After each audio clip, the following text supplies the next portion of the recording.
Bom, José Max, muito nos falam, né, inclusive você, que o Plana sempre ficava destacando a importância das leis de Anal para compreender a RNO e para também transformar uma boca em desequilíbrio em uma boca desequilibrada. Quer dizer, uma boca equilibrada, desequilibrada em uma boca equilibrada. Então, nos diga qual é a importância das leis de Anal para isso. Essa pergunta é muito boa. E eu vou colocar aqui para você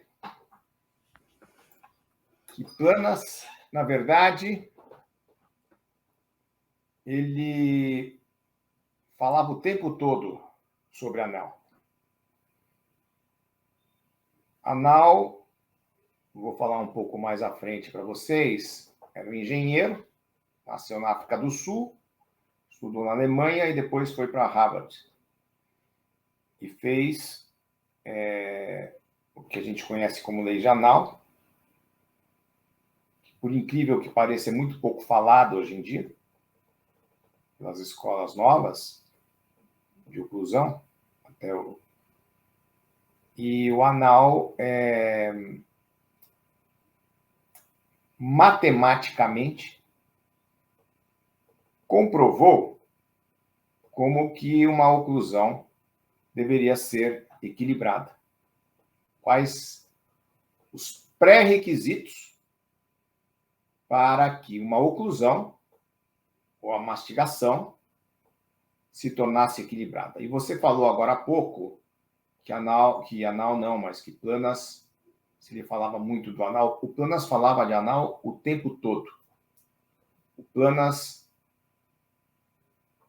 para a maioria das questões, ele se referia a anal e às leis da anal. Então, eu estava falando para vocês sobre um livro que eu li sobre a história da oclusão, muito bom. E quando eu li o livro, eu notei a falta de vamos colocar, de um elemento, de um bom elemento, que era o anal. Anal, quando eu estive na faculdade, isso há 40 anos atrás, eu aprendi as leis de Anal. Aprendi, quer dizer, a citação das leis de Anal.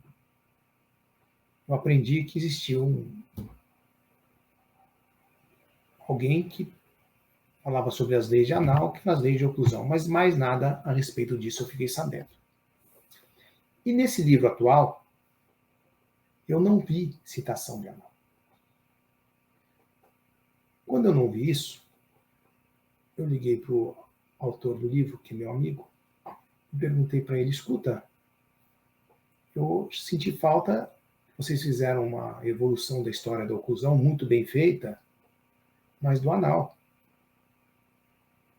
A resposta que eu tive naquele momento foi o seguinte, que não sabia quem era o anal, não tinha escutado sobre isso. Quem era o anal? E puxa vida. Gente, Planas falava uma coisa pra gente, quem foi aluno dele, e todos que foram devem lembrar, que é o seguinte, que toda a faculdade do mundo de odontologia devia ter na porta um cartaz, um outdoor imenso, uns fatores que compõem os equilíbrios do sistema mastigatório que a Anal propôs.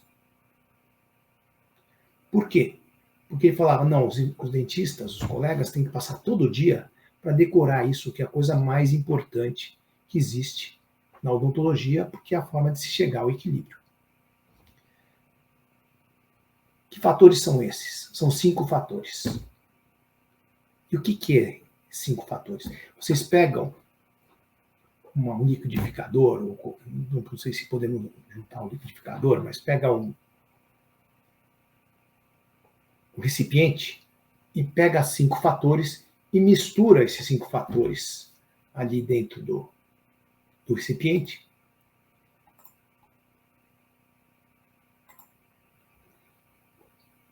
E faz com que eles passem a trabalhar em sincronia entre eles.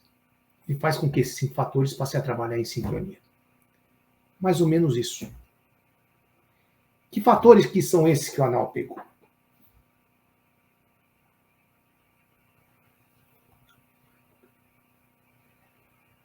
Basicamente, ou melhor, são os fatores que existem dentro da boca, que ele mostrou que, relacionados matematicamente,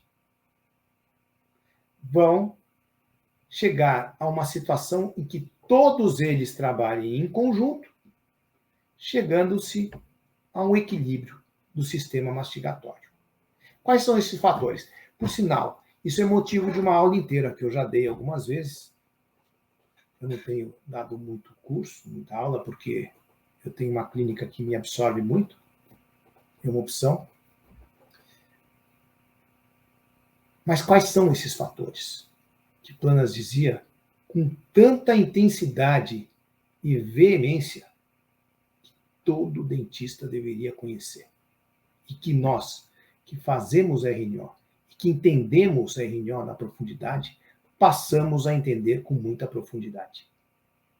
Vamos lá. Trajetória condílica.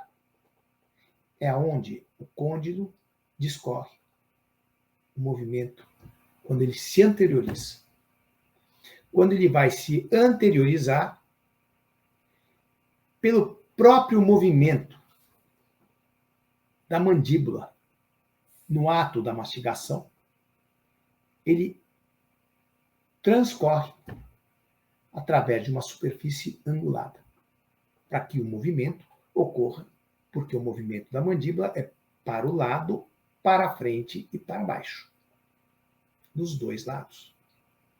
Mastiga-se, ou deveria se mastigar, de um lado ou do outro. Muito bem. Isso colocado. Primeiro fator. Trajetória condílica. Só fazendo uma parte. Quando a gente foi a primeira vez para Barcelona, com Planas, nós fomos lá aprender ortopedia funcional dos maxilares, que era como a reabilitação neuroclusal de Planas era conhecida aqui no Brasil, e foi a forma que, na verdade, ele teve para introduzir isso aqui no Brasil, como outras partes do mundo, porque ele achou que era mais fácil, porque ele tinha o aparelho Planas, que, na verdade, é um acessório da reabilitação neuroclusal. Bom, daí o que aconteceu? Esta RNO. Então, eu fui para lá para montar ou para aprender a fazer ortopedia. Poxa, gastamos uma fortuna na época, que foi em 1988, novos. Viajamos o Atlântico inteiro para ir na Dental Clinic, clínica do professor Planas, para aprender a fazer ortopedia funcional. Falei, bom, vamos voltar para cá e eu vou voltar agora sabendo fazer o que é esse negócio da ortopedia bacana. Quando a gente chega lá, o Planas chega e põe a gente na bancada e fala, agora vocês vão montar uma dentadura nos articuladores. Mas como que eu vim montar um articulador aqui? Eu vim aqui para Barcelona, pago uma fortuna e venho fazer montagem de articulador? Sim. E começamos a montar esses articuladores e com as dentaduras, e depois, a médio prazo, entendemos por quê. Porque isso, o objetivo, era nos ensinar como que era o equilíbrio do sistema mastigatório. Só que para montar a dentadura, eu precisava entender o que eram aquelas leis de anal, que para mim foi muito difícil na época, como para qualquer um. Mas a gente acabou entendendo muito bem por causa desses trabalhos. Então, são 5 fatores. Trajetória condílica, que eu já expliquei para vocês há poucos minutos atrás. A situação do plano oclusal. A situação do plano oclusal, que é um assunto que hoje em dia é até... Todo mundo quer discutir sobre o plano oclusal, e o plano oclusal é paralelo a Camper, e o plano oclusal é... Gente, o Planas colocou no livro dele que o plano oclusal é mais ou menos paralelo a Camper. E não que ele é paralelo a Camper. Isso é uma discussão que, na verdade, nem deveria existir, porque a gente precisa estudar no articulador para entender. Se for uma discussão sem entender do articulador, não dá. Então, o que acontece? A situação do plano oclusal, ela está intimamente ligada e exclusivamente a mais nenhuma outra coisa, a não ser as trajetórias dos côndilos quando eles provocam um movimento de excursão antero-posterior. Esse que é o plano oclusal equilibrado. Não é paralelo a Camper, ele tem uma relação com Camper, mas ele não é paralelo. Ele tem uma relação com Camper como tem com o plano de Frankfurt, mas ele não é paralelo ao plano de Camper. Isso é uma questão que ela é interessante, é sutil, mas é importante de se entender. E você só entende no articulador. Então vamos lá, por que o Planas fazia isso com a gente? Montar no articulador. Bom, o que mais que tem? São 5 fatores. O anal pegou 5 fatores dentro da boca. Ou se esses 5 fatores estiverem bem equilibrados, bem organizados entre eles, você chega no equilíbrio oclusal. Bom, então a gente estava lá e montamos, como eu falei, isso é motivo de uma aula de um dia inteiro. Montamos um desgaste Patterson. Não sei se o desgaste Patterson é um desgaste que se usa para fazer dentaduras. Que você monta os roletes no articulador, faz o registro da maxila do paciente para transferir para o articulador, porque é a única parte fixa. E desse registro, monta-se os modelos depois do desgaste Patterson. Então, se pega esses roletes prontos, um esmeril, e faz os movimentos de lateralidade até que se chega à dimensão vertical que nós queremos. E você vai observar que esse movimento de lateralidade forma um desenho nessa esmeril, nessa parte de gesso que está uma contra a outra. E se você colocar no articulador e mexer para um lado e para o outro, você vai ajustar as trajetórias condílicas e vai observar o seguinte, que existe uma trajetória condílica para um lado e outra para o outro. Por quê? Porque os planos são um pouquinho diferentes. E você vai observar também o seguinte, que se você alterar a trajetória condílica, você perde aquela situação que cola as duas placas de um lado para o outro. Por quê? Porque aquela trajetória condílica está relacionada com aquele plano oclusal, daquele lado. E está relacionado com o do outro lado. Então, você só tem uma trajetória condílica para cada situação do plano oclusal de cada lado da boca do paciente. Bom, chegando nessa situação, aí nós vamos para a segunda situação.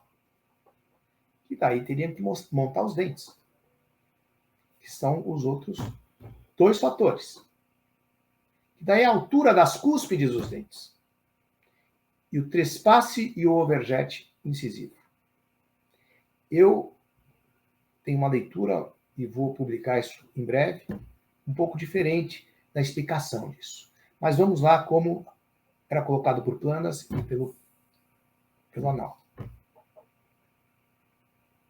Então, na hora que você começar a colocar os dentes com altura de cúspides e começar a fazer movimento de lateralidade, você vai descolar tudo.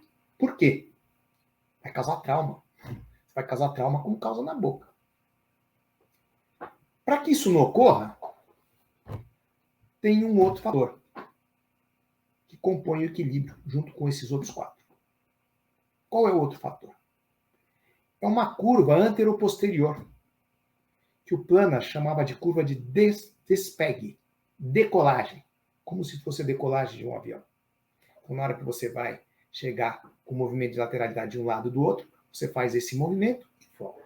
Faz esse movimento e volta. Na volta, ou na entrada, ou na saída, para que não haja resvalo, para que não haja trauma, tudo tem que se compor, inclusive com essa curva. Interessante que essa curva é conhecida como curva de Spee. E quando eu estudei na faculdade, quando a gente conversa com alguém sobre curva de Spee, eu falo, mas por que é essa curva de Spee?